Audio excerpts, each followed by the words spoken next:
Sheetal స్వర్ events cultural association 16 ఫిబ్రవరి 2024 సాయంత్రం 5 గంటలకు పాండురంగ స్వామి ఆలయం ఆర్కే బీచ్ వద్ద అంగరంగ వైభవంగా నిర్వహించారు.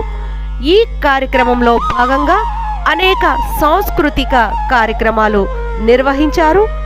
అందులో భాగంగా మహిళా మనులచే అన్నమాచార్య సంకీర్తన విభావరి, కుమారి చిరంజీవి అఖిలాండేశ్వరి నృత్య ప్రదర్శన ప్రేక్షకులను అమాంతం ఆకట్టుకున్నాయి. ఈ కార్యక్రమంలో వివిధ సంస్థల అధినేతలు, సినీ సంగీత విభావరి సంస్థల అధ్యక్షులు, విశాఖ కళాకారులు చాలా మంది పాల్గొని తమ ఆశీర్వచనాన్ని అందించారు. అందుకు గాను